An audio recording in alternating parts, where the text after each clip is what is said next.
Excuse me.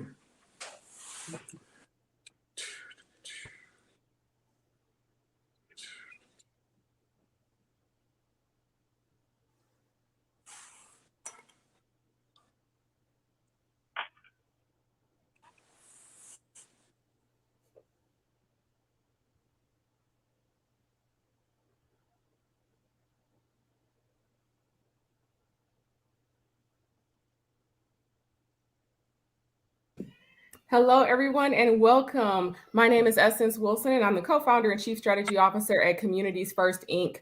Welcome to the first panel discussion of the 7th annual African American Film Series.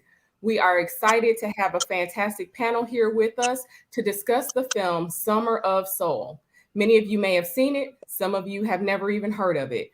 But we just want to talk about this film that chronicles 6 weekends in 1969.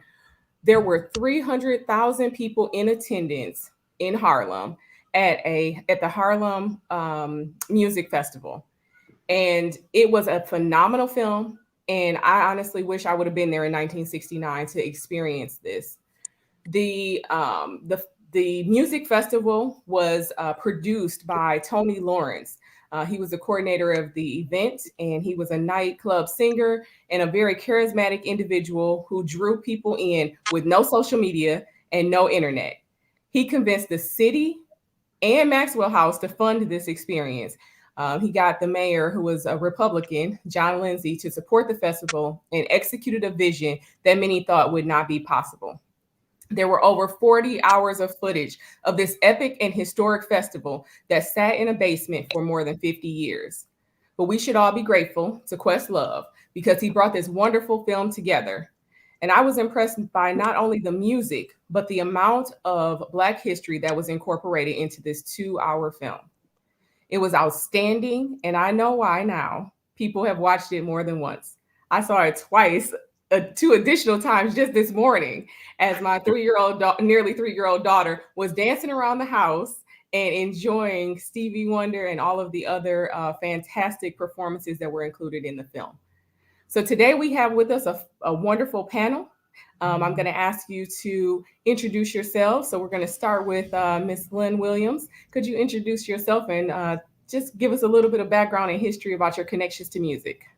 Okay, well, Lynn Williams, I am a Flintstone, born and raised, actually second and a half generation. I say that everywhere I go because I'm just really proud of being from Flint.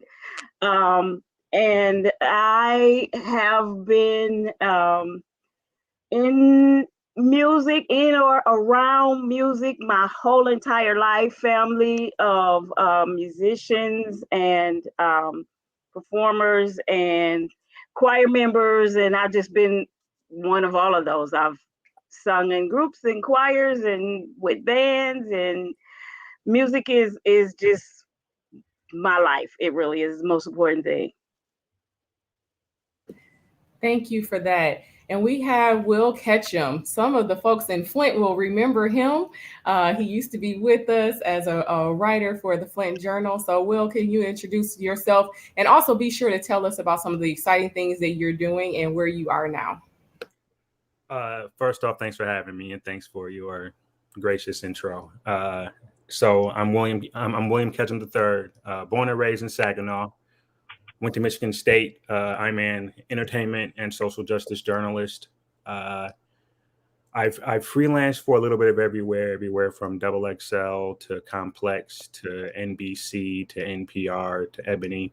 I worked at the Flint Journal as an entertainment reporter for 4 years, from about 2012 to 2016. After that, I moved to New York City, where I live now. Since moving to New York City, I have worked at Revolt TV, which is Diddy's platform. I worked at OK Player. I was most recently the deputy editor at Vibe magazine for about 2 years, and I'm now the senior editor of culture at Mike magazine, which is a publication that focuses on identity, politics, social justice, and culture. Awesome. Thank you for being with us. And our resident historian and knower of all things Black culture, we have with us Mr. Ira Rutherford III. So, can you Oh, introduce yourself? I don't know what I can say after that, but thank you, Essence. I'm Iva Rutherford. Primarily, I've been known as an educator, but um, my uncle was a major jazz musician. My grandfather was a musician, and my mother was a musician. And so I was steeped in music all my life. It's one of my major pursuits. If you're ever in my house, all you see is music symbols everywhere. And I have probably 2,000 LPs and CDs in my collection. I listen, I've had a radio show which dealt specifically with jazz, but I consider myself a connoisseur of all Black music. Thank you. Thank you. And I had no idea about the family history in music and why you've been so passionate about it. When Glenn first mentioned the film to you and just, was asking what your thoughts were about it, and you spoke so highly of the film and had so many different insights, we said we got to have him on the panel. So thank you for being with us. Well, And thank you. Mr. Absolutely. We have Mr. George Warren. So, George, I'm not going to tell your story for you. I'll let you do your own introduction, but we're just excited. He was actually him in high definition at the actual screening of the film on Thursday. They were the band. We consider them to be our house band. So anytime we need just like the right sound, the right vibe, we always contact high definition. So thank you for working with us over the years and for now being on the panel with us today.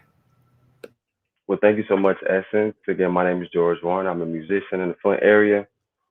Been here all my life, and music is my life.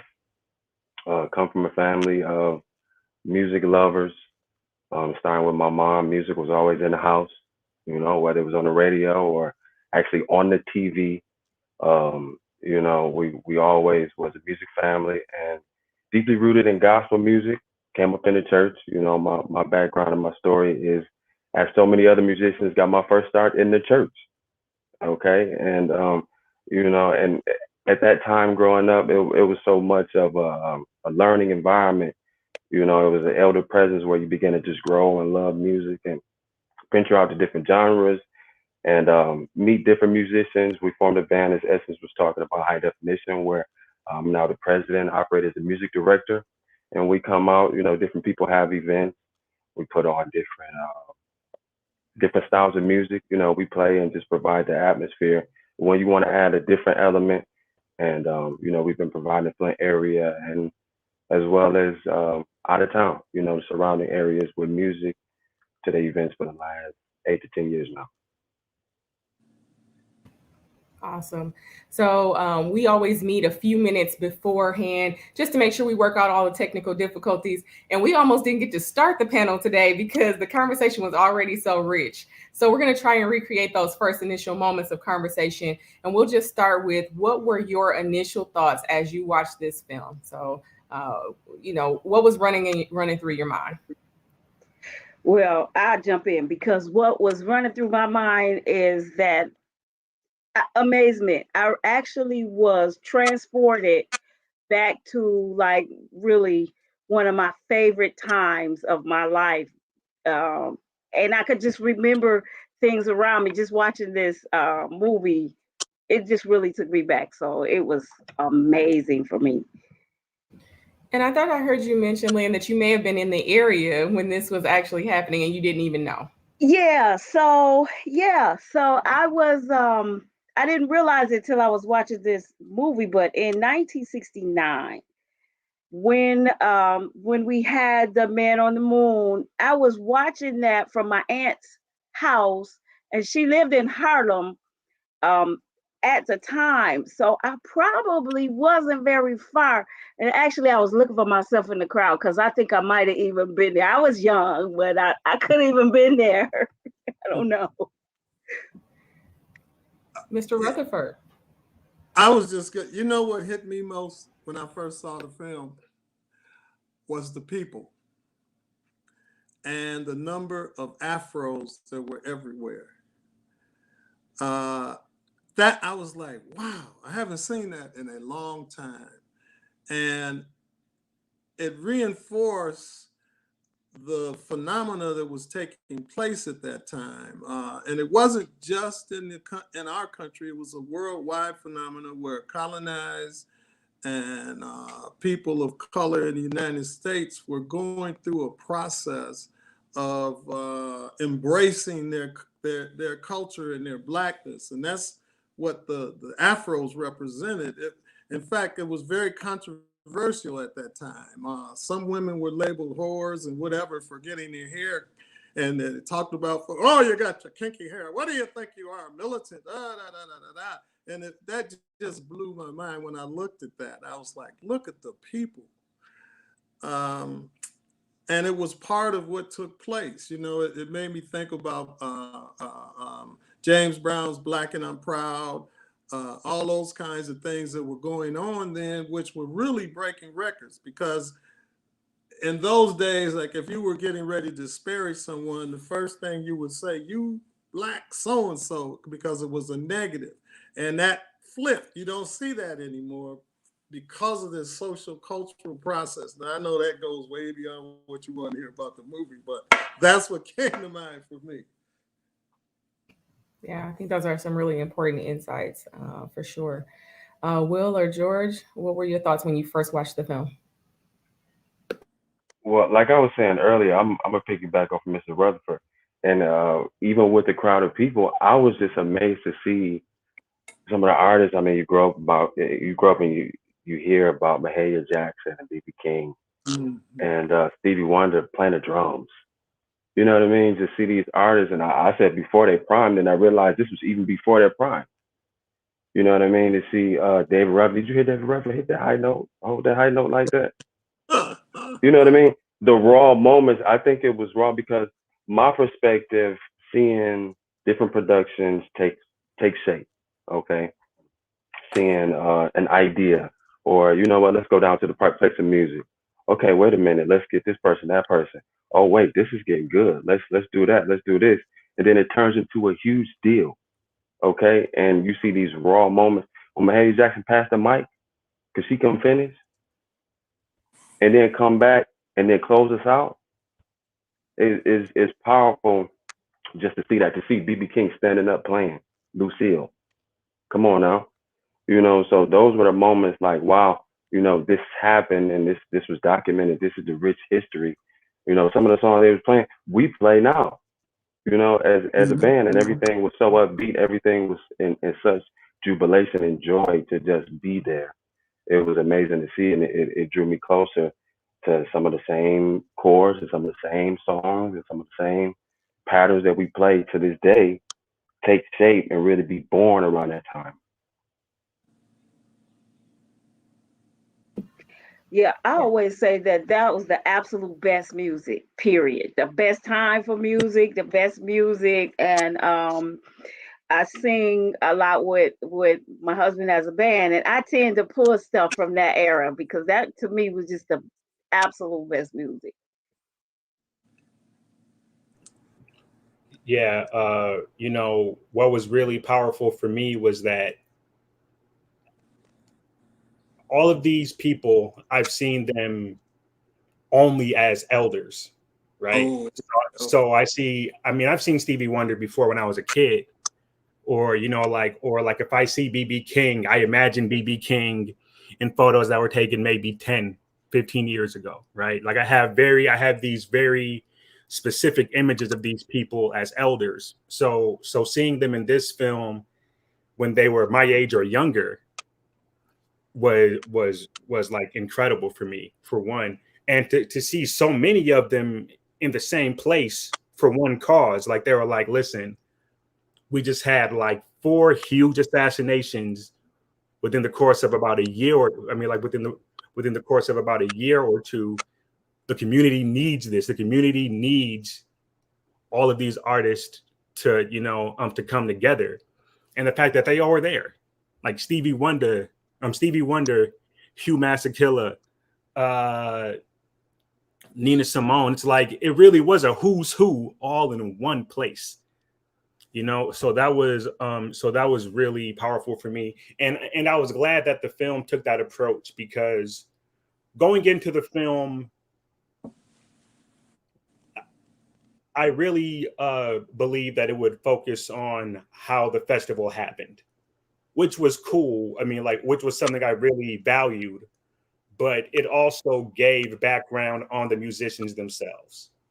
And I thought that was really important. You know, like people who watch that, they're going to come away from it understanding what made Hugh Masekela so important, what made the Fifth Element so important, and what made and like what made their and what they struggled with at the time.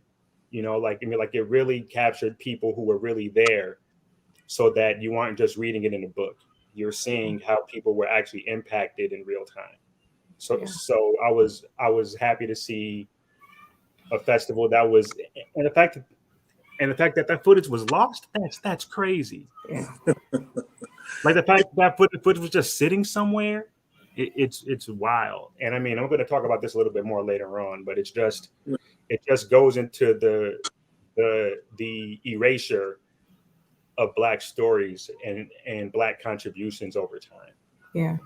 And so even thinking about that, right? So when I watched it, like the whole piece about Fifth Dimension, totally new to me. I'll be honest, I never knew that they were a Black band.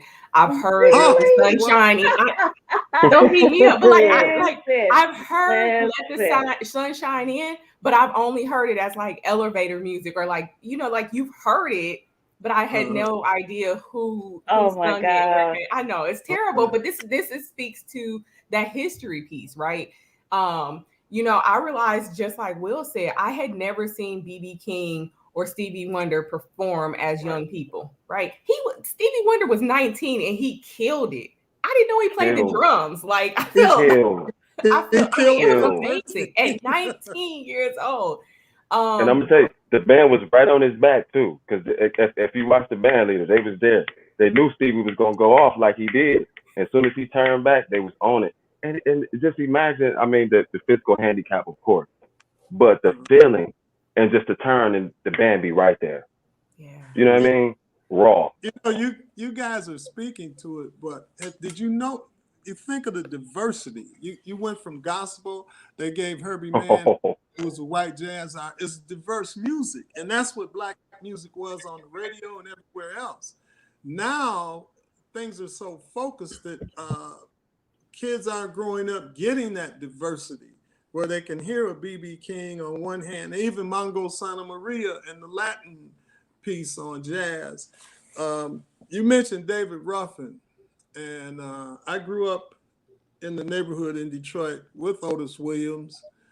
David wasn't there yet, but Otis had many groups before the Temps, and Richard Street, who later, those were people I knew from Detroit. And that was the only sad part in the movie for me, was David, because that was when he broke with the Temptations, and it was this hot summer day, and he's standing there in this big wool tuxedo.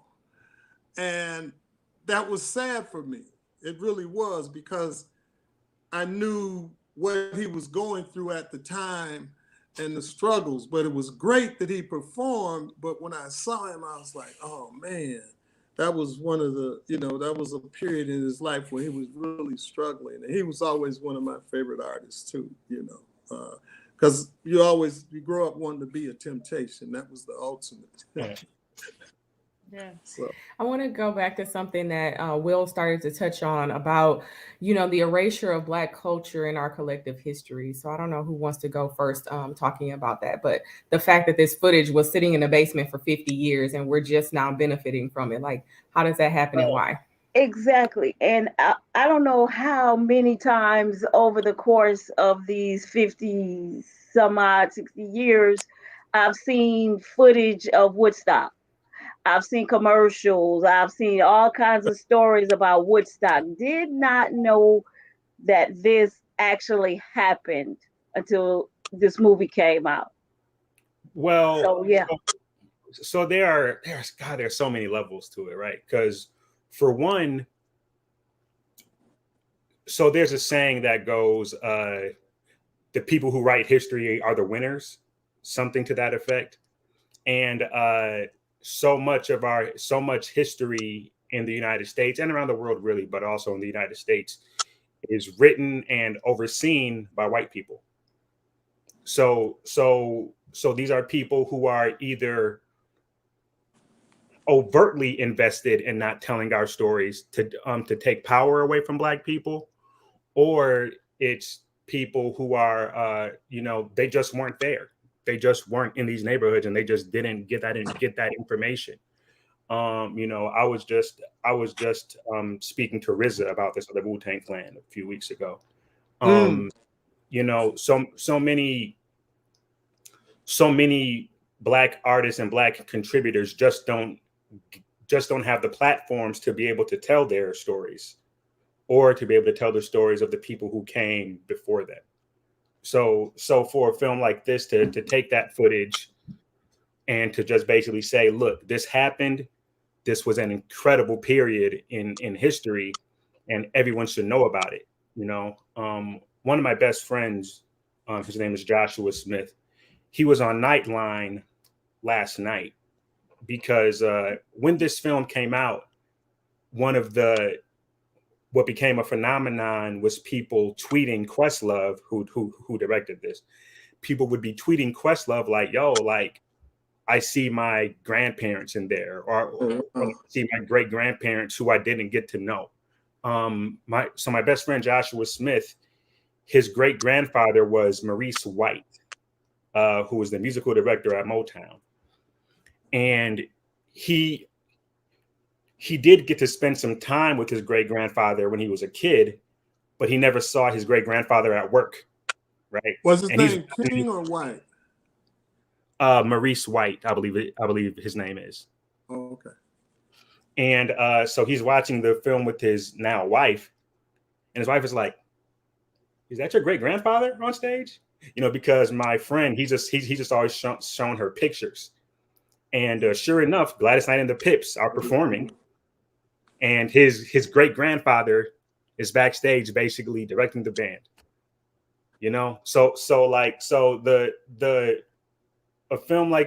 Films like this rather are so important in terms of chronicling and telling history that would truly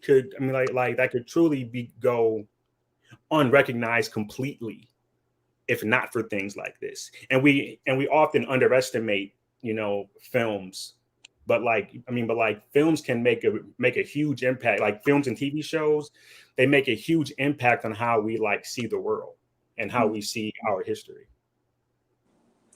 Amir Baraka once said that if we aren't careful, in later history, Duke Ellington, Charlie Parker, Miles Davis, and John Coltrane will all turn white in the future. And I think that's really what makes this really important to me too, because if you look at some of the old Southern folk tales coming out, Uncle Remus and Stephen Foster's songs have been proven to be songs that were created by Black people, and he co-opted and put his name.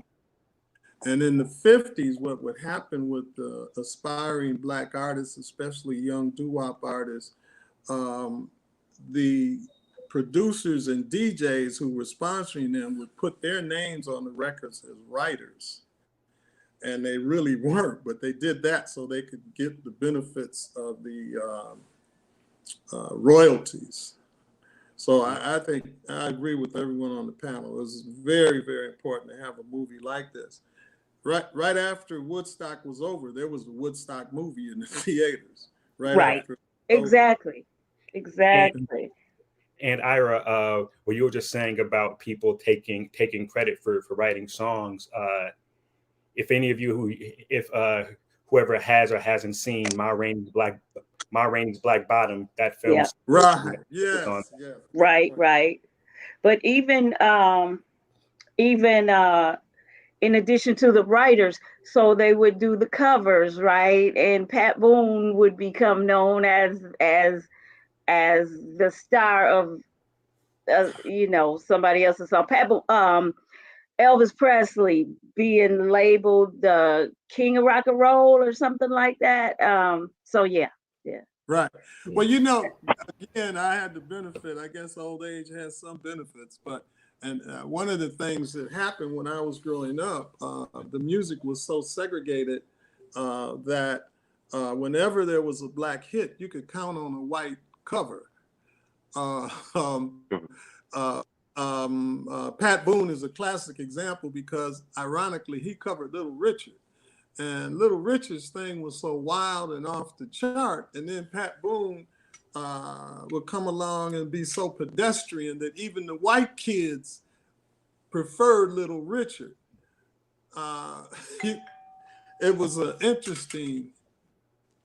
it's an interesting kind of phenomenon in this country. And see, if you remember, there was a story about Elvis Presley on TV, and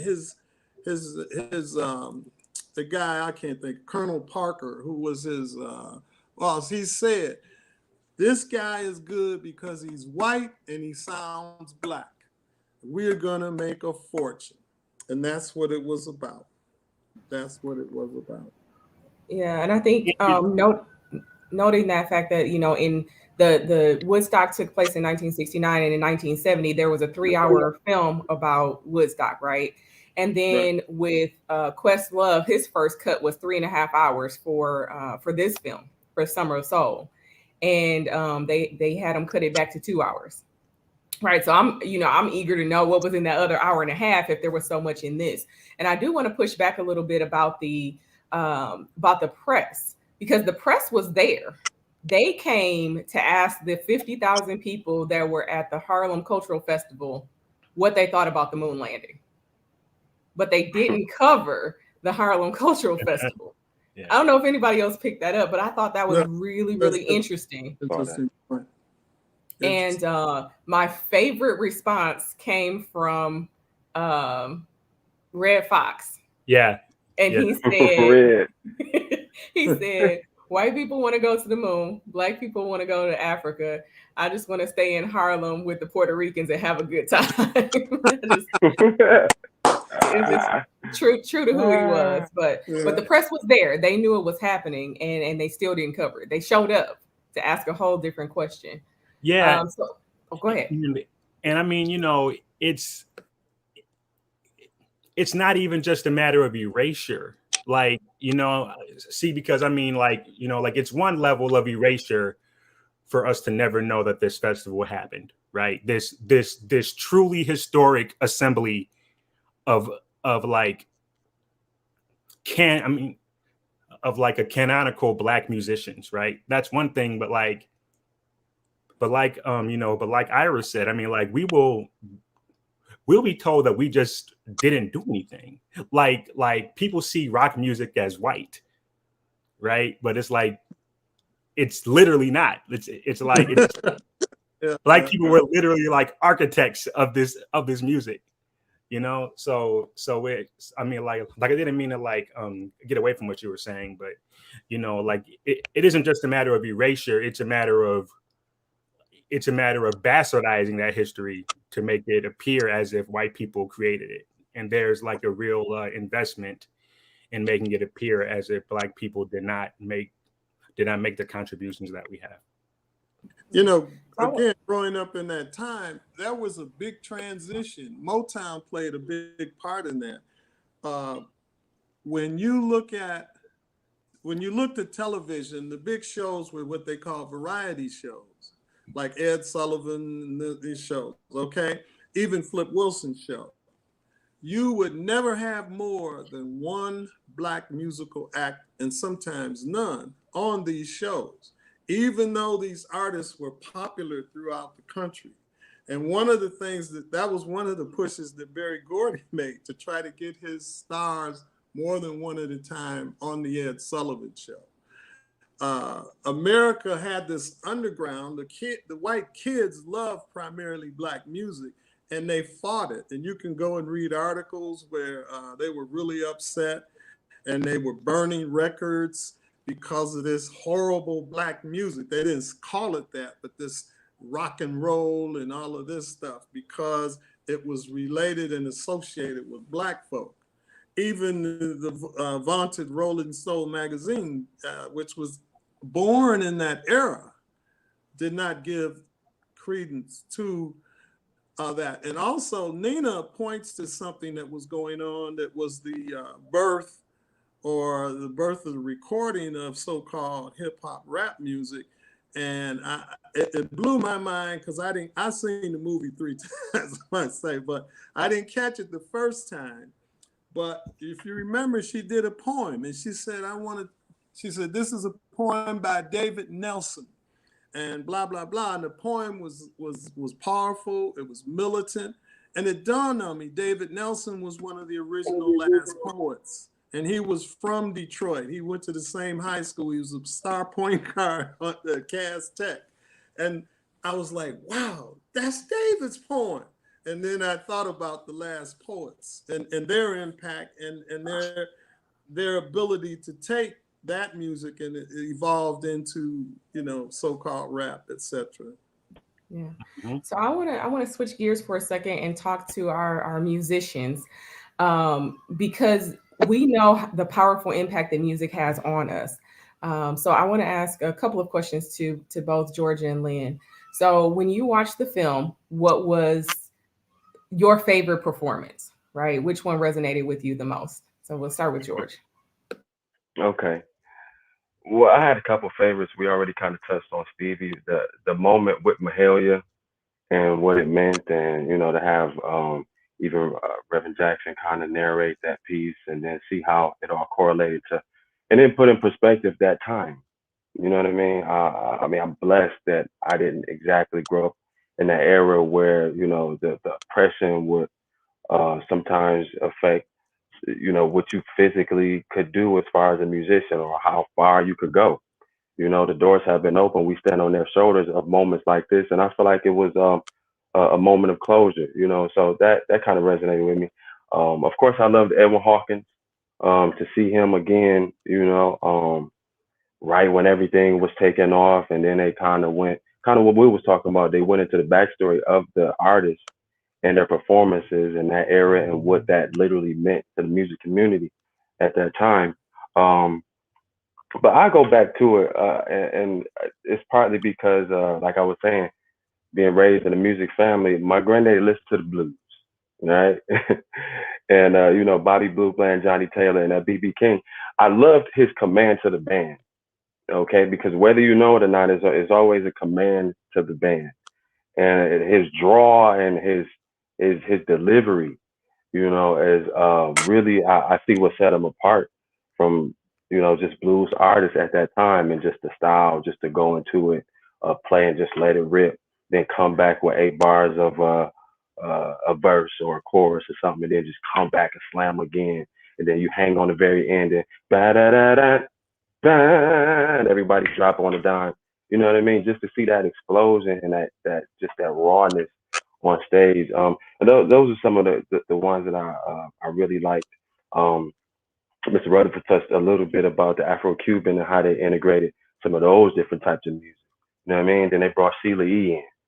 You know what I'm saying? So it was good to see from the perspective of the artist. Actually, they're creating on the moment. And then I'm done after this. Slice on.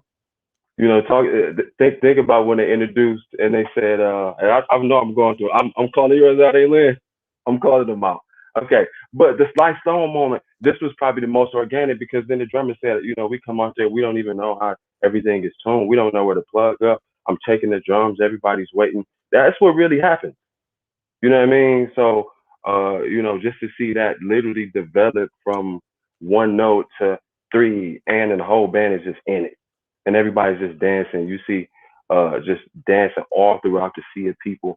It was amazing to see that, and even touching on what you were talking about earlier, it feels in a way just being robbed of some of that rich, like pure Black excellence through music. You know what I mean? Because who knows if this was really documented, and young musicians, young vocalists, young producers like myself come along and they see that, wow, it's really inspiring in a different way. And I can admit that I was really just I didn't know about this concert, but I'm happy to come into the knowledge and go back and integrate that in some of the different ways we approach music now. Yeah, Essence, that's actually impossible question. Favorite performance of that, they were all good, and George named absolutely all of my favorite ones. Edwin Hawkins had a special resonance for me though, because it was Edwin Hawkins' own Happy Day that my brother was a piano player. We all had to take piano lessons, but he's the only one who really kept playing, even though my mother quit paying for lessons because we wouldn't practice. He was the only one. And in 1969, Oh Happy Day came out. We were not raised in the church prior to that, but he learned how to play that. And then some friends were going to a church, Mount Zion Church, on our street. We started going with them. He went and just walked up to the piano and started playing that on the piano. Next thing you know, I'm in the choir, I'm singing. So that had that special resonance. But the other one was Sly Stone. I just don't feel like he has ever gotten his due. The exposure, he's never gotten his due. I wish I could, if I was a writer, I would write a play, a book, or something about Sly Stone. So he was my man. I just read his autobiography about 3 years ago. And believe it or not, he took arranging classes at a community college in California. That's how he learned to arrange music. And he grew up in the church, and he was a DJ on the stations in California, on a station in the San Francisco area. But Sly blew the top off music back then. I had the pleasure of attending a concert in '69 at the Olympia, and it had Mongo Santa Maria and a lot of other folks on there. But the thing that blew my mind, my favorite jazz artist, he was second after Coltrane, was Miles Davis. And this was just before Miles stepped off into the rock realm. And he said during his set, "You all are all here to hear Sly." And he said, "That's a bad boy." And he went on to talk about Sly. And I was sitting there going, damn, Miles is talking about Sly. And so Sly came out. This is before he got lit up and kept being late. I saw him about 4 times, and this was the only time he was on time.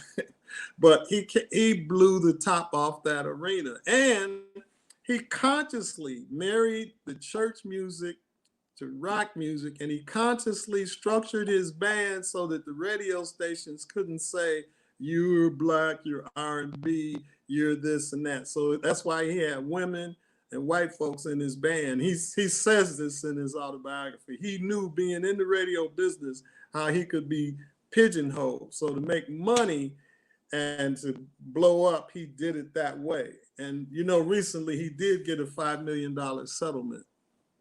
What was about 2 years ago, 3 years ago, he got a settlement where they had been holding his money or not giving him his money, and he won $5 million. Oh, and we can't forget Gladys Knight, though. Gladys Knight, the Pimps. The Pimps.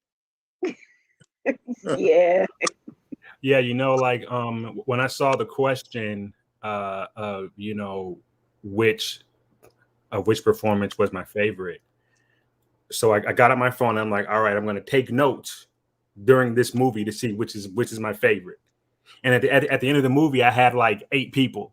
You know what I mean? Like, right. like I had just about all of them listed because, everyone had their own contributions to give to this, to give to this. Everyone had a unique thing that made them great. And to see all of that in one place, that's incredible. Like, imagine if we had a festival now that was like Kendrick, Drake, J. Cole, Rick Ross, Nicki Minaj, all in one place. Like, that wouldn't, and they all do it to say, look, George Floyd was just killed last year. Last year was a really difficult year for us.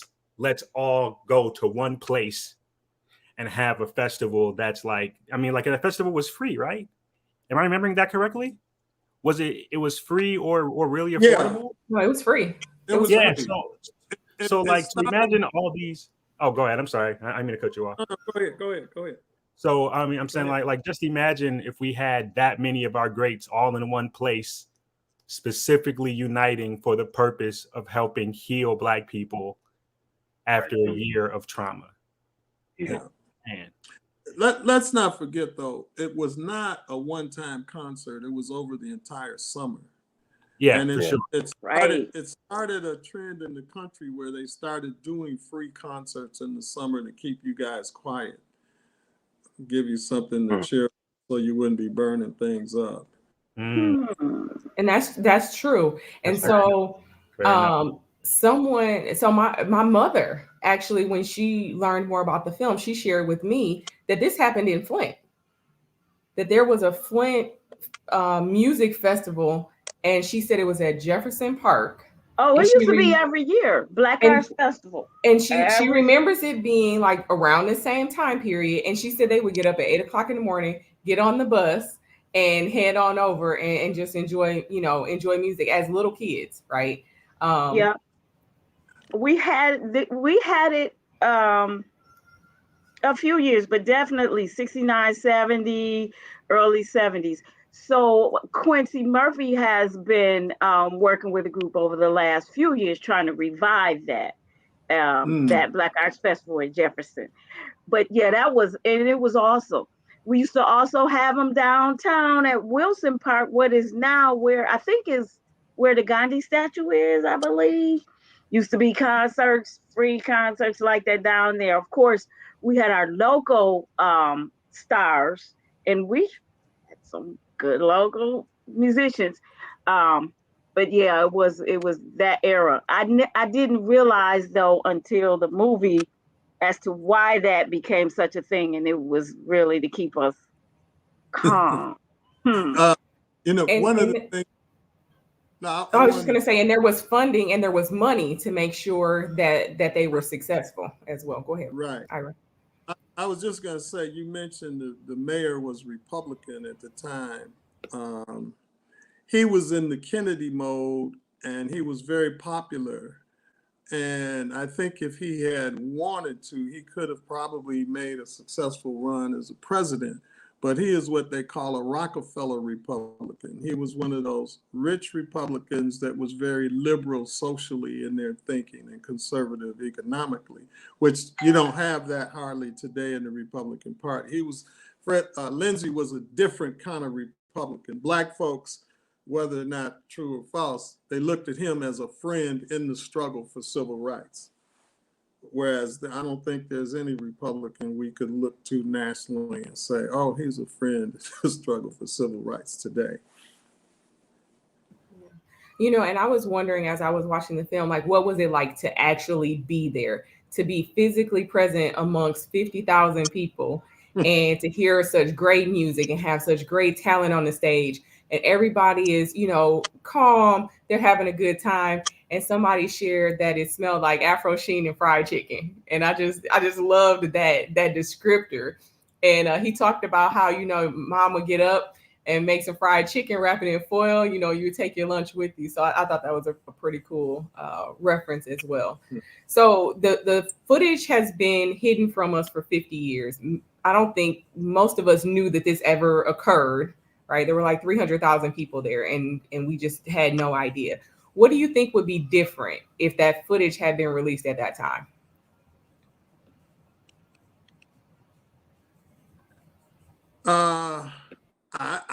I think the people who were responsible for filming would have made a mint because there was always an audience for it. It was just a matter of not, the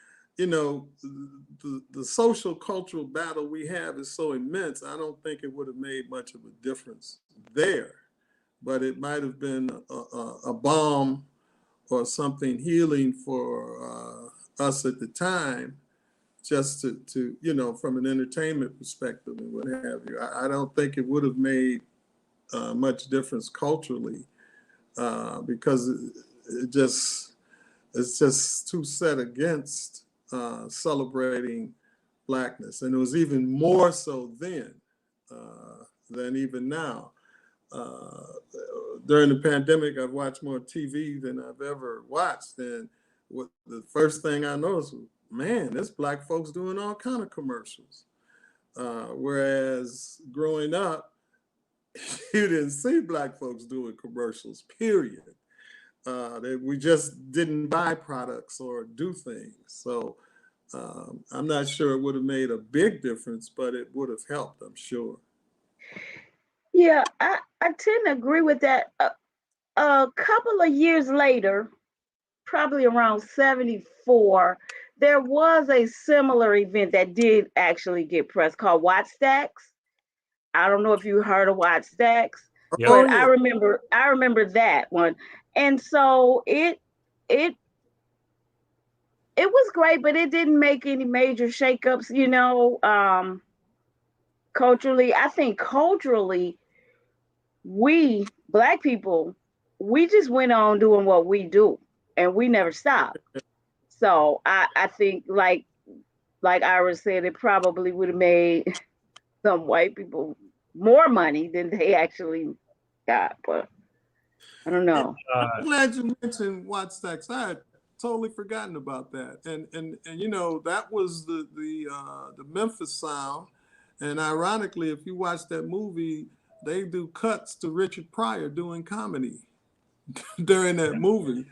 And it was funny because some of my Detroit friends were playing in Isaac Hayes' band, and I didn't know that. I'm sitting in the movie, and I said, "Hey, Gary!" You know, people start hollering, "There's Gary Jones on the congas," and all of that. But Watt Stacks didn't get the play either because it was from, you know, that black-owned record company. And Yeah. Jesse's in that one too. Jesse's in Watt Stacks too. Yeah. I edited a story, I want to say 2 years ago, about Watt Stacks, and I also edited a story this year at Mike by our writer Keith Nelson Jr. That was about, you know, the difficulty that so many black touring professionals have with finding gigs. And, you know, I do wonder if, you know, if this got more press at the time, if it could have been, well, so for one, I don't know if it would make a specific change, but I do think that anything that contributes to black contributions throughout history is important, even if it doesn't make, you know, its own change individually. But I do wonder if something like this could have been foundational to build on, you know, whether it was, you know, like whether it's an overt change or not, you know, like if this was seen as Woodstock, what would this do to help other black performers get gigs? What would it do to help other black, you know, I mean, like to help black touring professionals get jobs? What would it do to, you know, to build on the history of there are already so many stereotypes against black concerts, and, you know, like in the belief that they'll get violent, right? So what would this have done to help that stereotype? You know, who knows? It would be difficult. I mean, like, I don't want to say it would make a huge change on its own, but I still think the story is important to be told either way. Right. Yeah, I like what Will was saying, because at first when you talked about healing, I think that was one of the more, I would say, immediate impacts of the concert. Maybe not so much in like the social climate, but and then I like the perspective. What would it have done for their careers? Or, you know, we know that they went on to become, I mean, like legends and icons, especially with some of the performers that were up. But then think about this. I'm gonna raise this question. What about New Dimension? Think about that whole like montage with them. How happy they were to be there. How the community as a whole were able to wait. Not New Dimension. Did I say that wrong? It's Fifth dimension. Fifth Dimension. Fifth Dimension. I'm sorry. You know what I mean? And it's teaching me their names and their backgrounds, and how happy they were, you know, just to be performing in that time where they were able, you know, just to show what they do, and just from a musician standpoint, you know, and then I like from just a cultural standpoint, we would have at least been able to tell the story and build from there. Especially, you know, I keep using the perspective of a young musician looking back on it, like, you know, that was just a turning point in the culture, something we could at least have studied and appreciated. Yeah, because, you know, as we're having this conversation, as obvious of a point as this is going to be, to realize that this is pre-social media. So this has happened in one place. Like if you weren't there, it didn't happen. You know what I mean? So, you know, for this to be something that we even knew about nationwide would be, you know, I'm not sure if it would change the way that white people would treat us, right? But but you know, it would still give us something else to be proud of. Well, Yeah, and I think, and I saw it two ways. On the one hand, it would have been great for the healing of the country, right? Like to have known that this happened and to be able to kind of tell that story. And if you think about the Woodstock film, it was much more, you know, it seemed to be much more commercial than it in the whole Woodstock experience versus the actual healing of people through music, right? So on the one hand, it could have been great for that. But on the other hand, we would have missed, if the footage had been released and the story had been told, the beautiful way that Questlove was able to weave in the stories and the history. And there's a certain artistry to the way that he pulled together all of the elements of the film. And to have the performers now reflecting back on, you know, things from that time and also attendees, I think that perspective was really important and powerful, and maybe in some ways more powerful than if we had just gotten a recording of, you know, here are the performances that happened. Yeah, but go I ahead. want to put perspective on the Fifth Dimension and why they were so happy to be performing in Harlem is because quite often what happens and did happen in the music business was you would have these acts that Black folks kind of didn't deal with. And the Fifth Dimension was one of those. You didn't go in clubs and hear the Fifth Dimension because their sound was too poppy or whatever, that they didn't get that love from the Black community that Gladys Knight and the rest of them did. And they were blowing up. I mean, they were number one. Everybody knew the Fifth Dimension. They were up there with this other group, the white group, Mamas and the Papas and all of that. The Fifth Dimension were huge, but they were just in the Black community. And the same thing happened with Hendrix. He blew up in England and the country before Black folks embraced Jimmy, and that kind of hurt him. And that's one of the reasons he changed his band makeup and so on, because he wanted that love. And so we need to understand that cultural element that was going on with the Fifth Dimension. And they were glad to be there because it meant, hey, my people are finally accepting me for what I'm doing. And Will, you were going to say something, and I agree, Ira. Like they weren't, you know, broadly accepted by the Black community. So, and you could see in their faces as they watched themselves perform, like the emotion and how much it meant to them then, but then also like how proud they were of having been there and that experience. And Will, you were going to say something? Yeah, I was going to say that, you know, getting that footage that year doesn't necessarily mean that we wouldn't have gotten this documentary, right? I mean, you know, like just this year, there was a documentary about Woodstock 20, which I believe was a festival for the 20th anniversary of Woodstock, right? So what if there was an anniversary concert based on this? Oh, that's an awesome idea. Let's do it. Insider for George, though. George, if you recall Richard's music and some of his original stuff, he was heavily influenced. He really was crafted by the Fifth Dimension in their music. We did everything on their albums. Oh, wow. Without kid, we did everything. I can see that because it's so much going on. It's majestic. It's part, and I go back to the actual performance. like, how did they know which part to go to? Like, it was so professional, so in sync. Like, it was just a flawless performance. I mean, they switching mics, they switching parts, the band is on it, and just pure joy is on their faces. You know what I mean? That's what you want to see.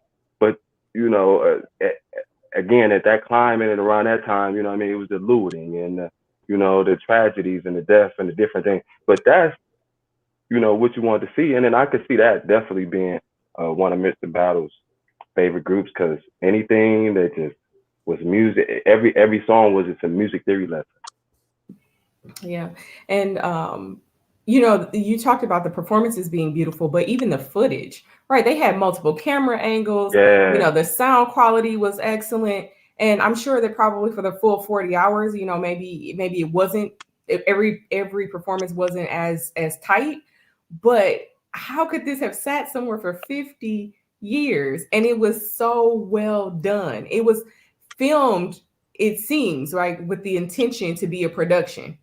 Right. Mhm. This wasn't like somebody sitting in Yeah. the back, like with one of the old school, just, this was a true production. So I thought that was really interesting. Mr. Rutherford. I thought in the backstory I read somewhere where the guy who filmed it really had intentions and thought it would be, but he couldn't get any takers. He tried to push it and peddle it, and nobody would take it. And he passed away, didn't he? I think in 2000 or something. The original. I think so. Yeah, but he really thought that it would be, because at that time those kinds of shows were popular around the country, where you could go to a show and it wouldn't be just one genre of Black music. You could see a B.B. King and possibly a Sly Stone on the same bill. It wasn't, the shows were booked to, in fact, Detroit it was in Windsor. They used to have the Emancipation concert, and it would be like that, blues to jazz. That's just the way it was. Dakota Staten on one end and John Lee Hooker on the other end. That's Black music. It's all of that. And I wish, and I know they were there because he did a segment with Herbie Mann, he's not Black, but he basically was one of the leading Black flute players at the time, was some of the other jazz musicians. I bet you a lot of the stuff on the floor were jazz artists who were not, because 69 was also a big year for jazz, big year. Yeah, and the other name that I heard that I just want to lift up was Charlie Atkins, right, who is a choreographer, right, of many of these acts. And Gladys Knight talked about how they all lived in Harlem in close proximity to one another, and they would go to Charlie's basement, and you had to get your steps right, and he had a methodology to that. I just thought that was really cool because that wasn't a name that most people are familiar with, but he was responsible for a lot of the choreography that we have seen, that we love, that we emulate when you start hearing the song and you start to, but we don't hear that name very often. And that was Detroit. They lived in Detroit. That was Detroit. Mm-hmm. Oh, yeah. Did I say Harlem? Gladys had moved to Detroit. And Charlie Atkins, Berry Gordy got him. First, he worked with the Temptations and the Contours. He was, in fact, one of the untold stories of Motown was they had this whole performing piece where they crafted performances for the Supremes and the other artists, so that there was always a quality to Motown's artists that was superior to a lot of others. And part of that was that reason. Yeah. And this is a question that came up in the chat that we can't answer, but I think it's important to note. It makes us wonder what other hidden gems exist of African-American musical history that we don't know about. Yeah. For what it's worth, and I can share this link later, but I edited a whole series of sort of like untold stories in Black music that came out a year or so ago. That was the series that the Watch Stack story that I edited was a part of. So I can share that link with you later, Essence, and you can share it in the thread if you want. Absolutely. We certainly would do that. That exactly starts to answer the question that Beverly had. But I think that we all start to ask as a result of seeing things like this, what else do we not know about our history and about, our culture? What else is out there? So I've got a couple of last questions. And the next one is really, what is the role of music and the arts in affecting social change? What do you see? I had a conversation a few years ago with Lupe Fiasco about this. I interviewed him, and it goes in multiple directions. Music can help galvanize people.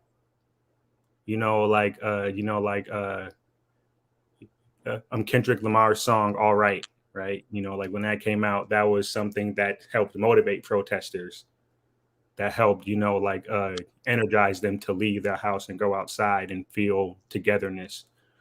Music can be used to educate, and we can learn about people's circumstances and about different issues through music. Artists, music and artists and other, celebrities, they can help fund protest. If you see if you see like a Beyonce, she'll help get protesters out of prison. She'll help, celebrities will help fund protesters with like food and water and travel and things like that. So the arts can go a long way in terms of contributing toward social change, but it's also something that it's not overnight. Like one song isn't going to change everything.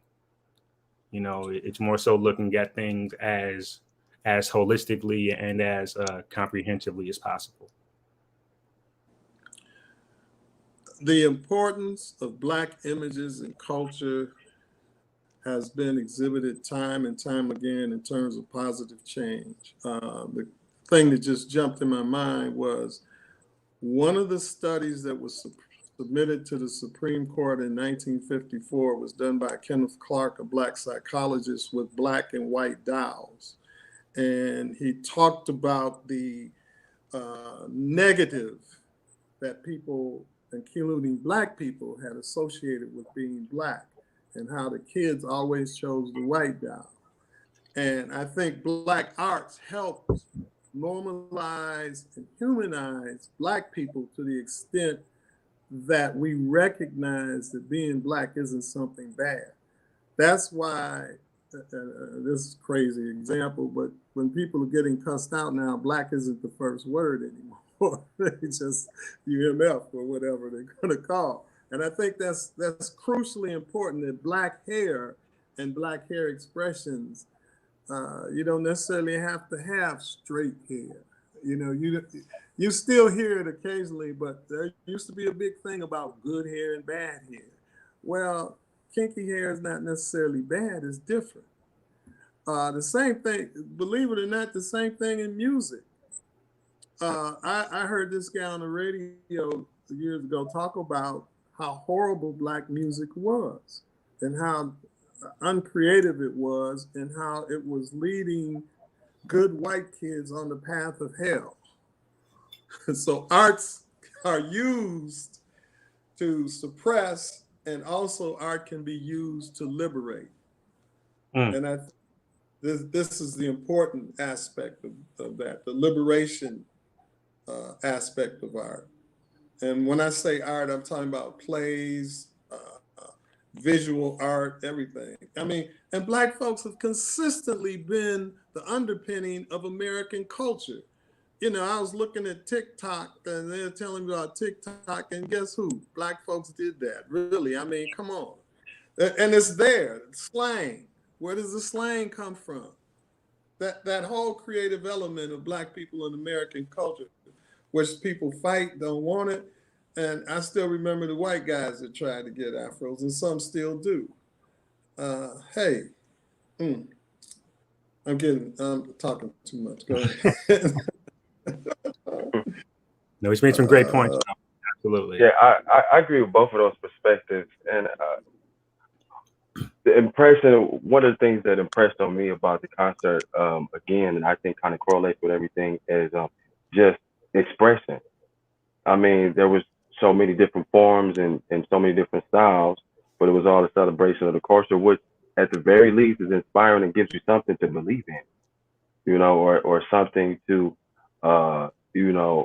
something to share all together, all collectively, you know, because we look at the concert, and then not only did they have the gospel night, the I would assume rock or pop, soul music, and then they had a comedy night, right, where we saw a couple comedians come up, and I'm sure, you know, took time to maybe just address the crowd, you know, but just all of that as a collective, I feel, you know, coming from that time and at least until now, it just gives us something to call our own, something to connect to, or something to, you know, tell our story over the generations and years, and we see some of those same themes, you know, change is gonna come, what's going on, you know, some of those same things, some of those same ideas, some of those same questions, but then some of the same things that we celebrate.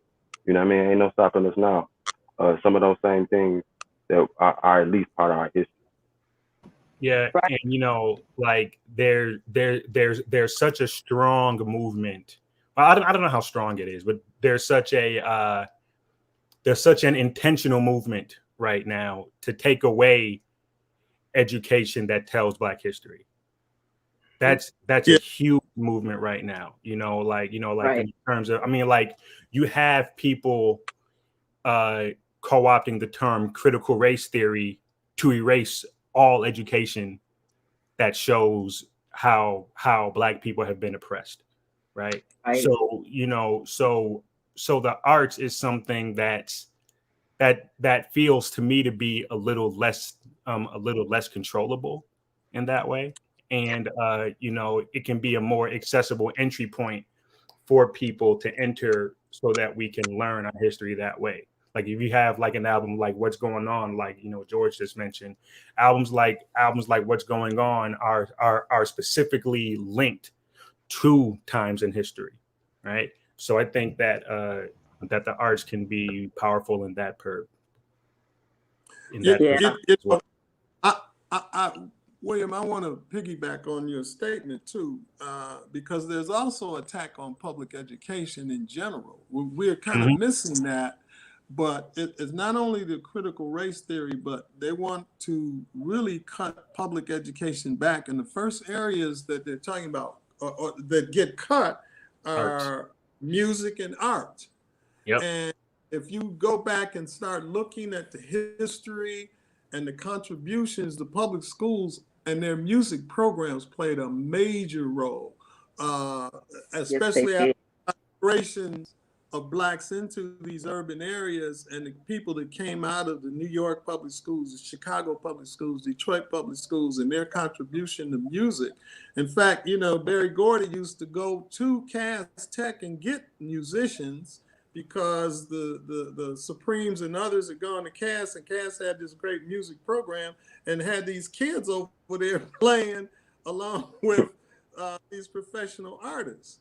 And some of those people became major musical producers and directors in the business today that came out of those experiences at Northwestern High School in Detroit and so on. You're right. Absolutely right. Yeah, and there are artists. I didn't mean to interrupt you. I'm sorry. I didn't mean to be rude there. There are artists these days that are really like putting money back into their schools. Big Sean teamed up with Adidas to basically install a studio at his old high school and even fund a whole musical program. And Chance the Rapper does a lot of stuff with kids in Chicago as far as music education as well. But you're right, like taking that out of public schools has been a huge issue. Yeah. And I love what these folks are doing, putting the money back, and I applaud them.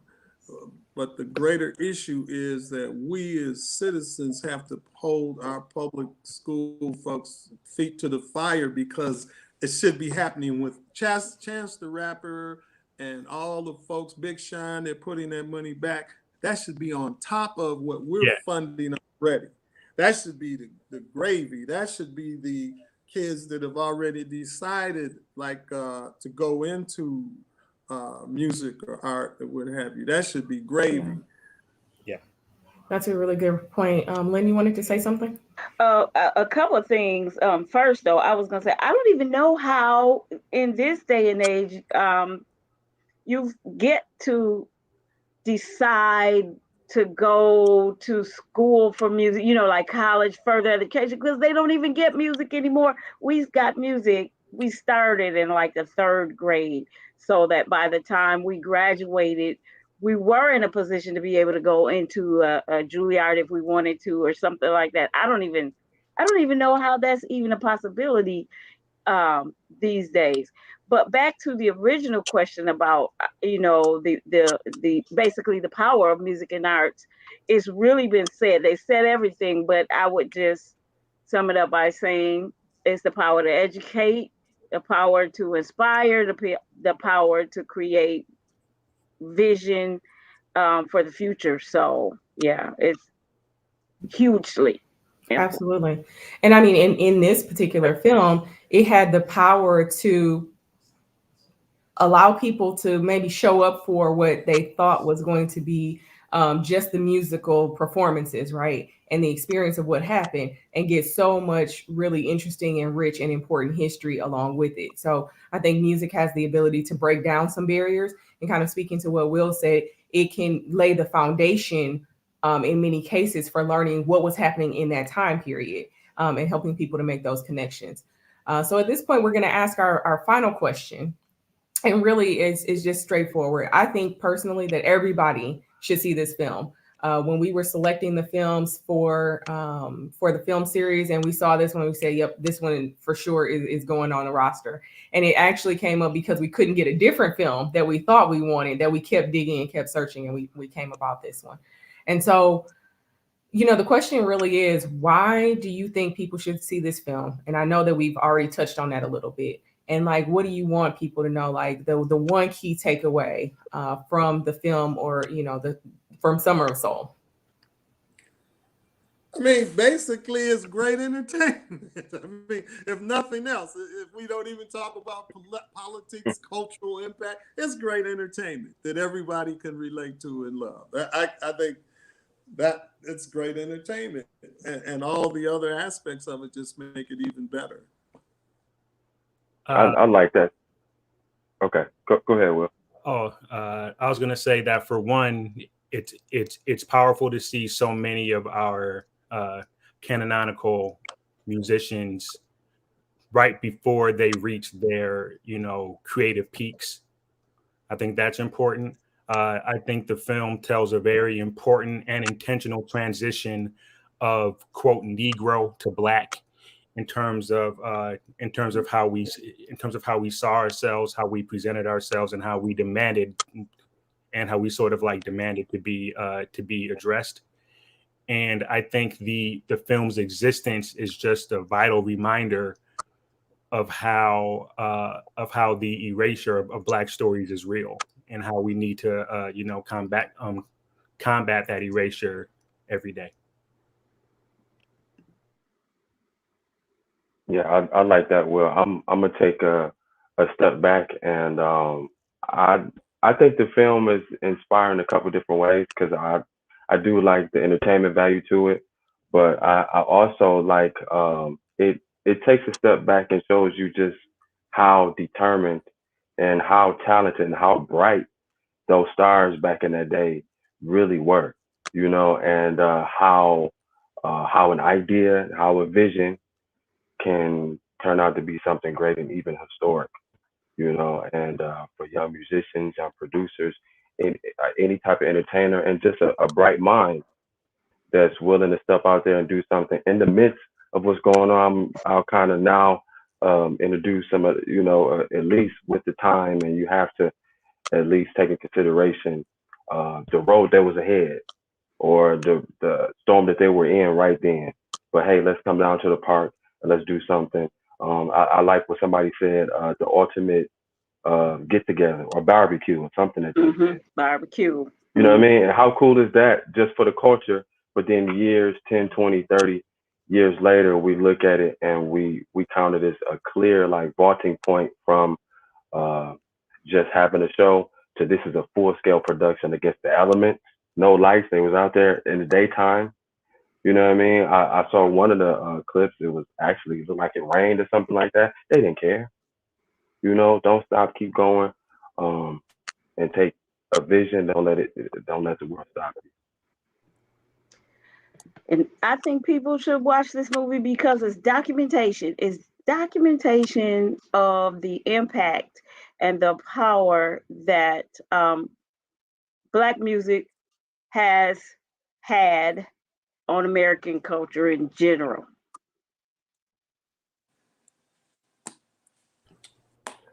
I want to add one more thing. I think it's a really powerful testament to the type of things that we can do when we come together. You know, like even just the logistical issues to make something like this happen are a lot.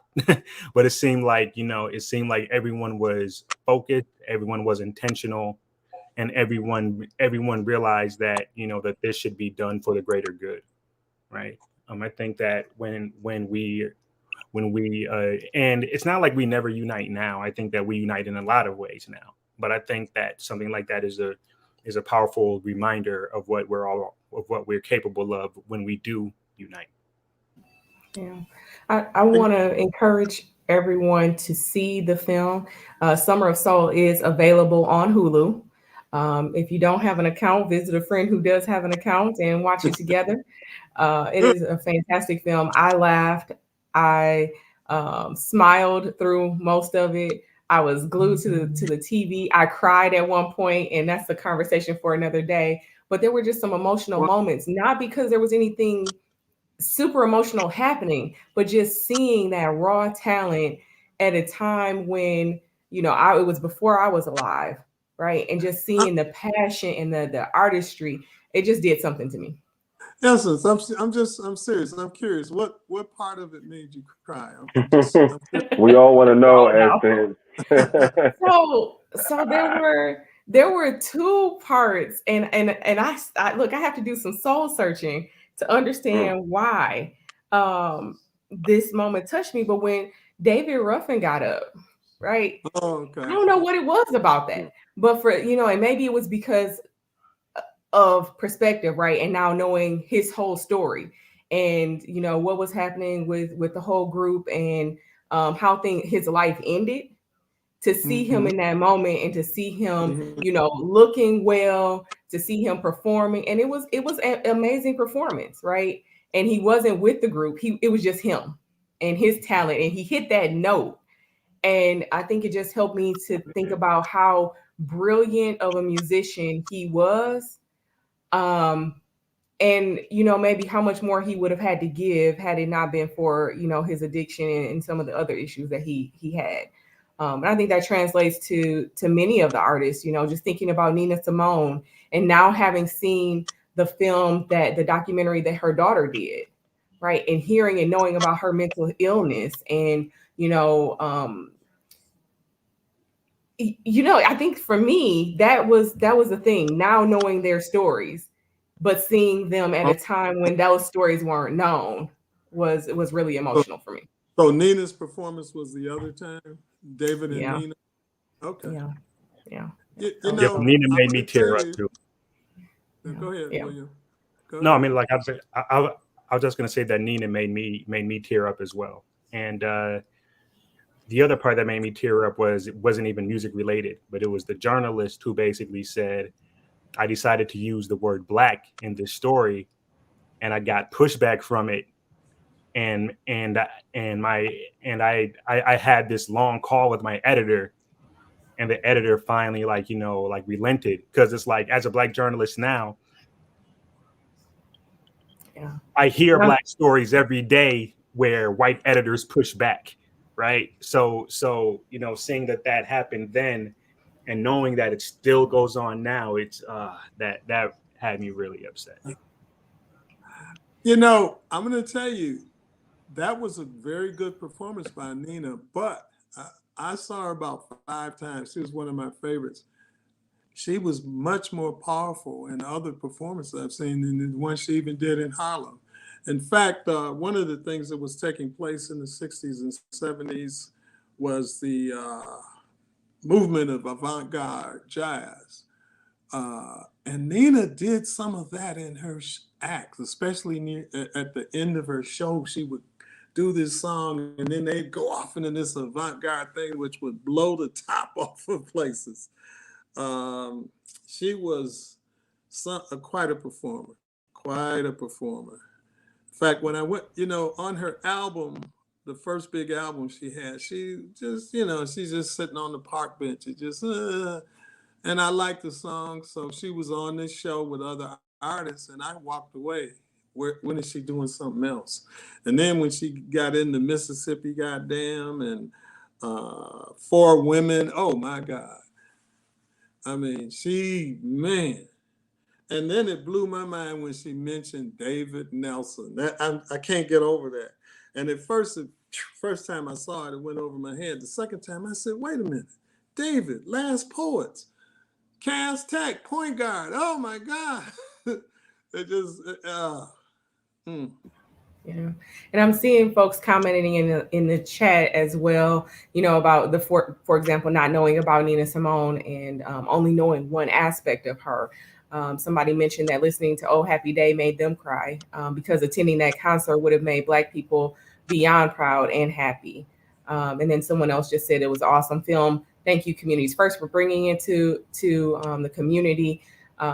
The story made this particular person want to know even more. And I found myself, the first time I watched it, on Google, like, okay, wait, I don't know that name, and Googling a person, or, oh, I wonder if they're still alive, or whatever happened to them. What was the rest of the story? So I think it was beautifully, and I cannot highlight that, enough. It was beautifully done and well put together in a way that really difficult and tough topics were talked about, but you didn't leave it feeling like down and sad. And even the tears, it wasn't like a lot of tears. I didn't boo-hoo, but like, you tear up, you get emotional. Even that wasn't a negative experience. It was very much just like the realization of the human condition and all that people go through in their lives, and that it's possible for each of us to be very, very brilliant in one area and struggle in other areas. And every aspect of our stories is valid. Every aspect of our stories is important. And I'm just so grateful and so glad that Questlove took on this project and that he was able to tell this story in this way. So at this point, I'm just going to say, the 5 of us could keep this conversation going all day. We were committed to an hour, but I'm not afraid to say, hey, let's just jump back on, because technology makes this possible. So we can get back together sometime if you guys want to, because this was just really helpful for processing and thinking about the film. And hopefully we've encouraged someone else to see it so that they can have their own reflections and revelations. So with that, I'm going to say thank you. And I'm going to also encourage folks to join us on December 2nd for our next film at the Flint Institute of Music. We convene at 5:30 p.m. We do have a meal. We have live music. Hopefully George will come back with high definition. We would love to have you. But again, December 2nd, for that upcoming film, we will be showing a film called A Most Beautiful Thing, which is about some young men in Chicago. And essentially what happened was they joined the rowing team and they ended up being rival gangs. And it talks about those relationships. And then the film comes back to them, years later, and re-interviews them, kind of talks about their story. And the film is at the Flint Institute of Arts, 5:30 p.m. on December 2nd. And then the conversation and discussion will happen on the 4th, which is that Saturday. So the film is on Thursday at Flint Institute of Art, 5:30. And then on Saturday, December 4th, we'll have the panel discussion live on Facebook and on YouTube. Thank you to each of the panelists for being with us. It was a joy and a pleasure. Thank you so very much for agreeing to do this on your Saturday Thank afternoon. you. Thank you for the Thank you, invitation. It was good Love sharing it. everything with everyone. I enjoyed y'all. It's a pleasure meeting you guys too. Lynn, good seeing you again. You Keep too. singing. Okay.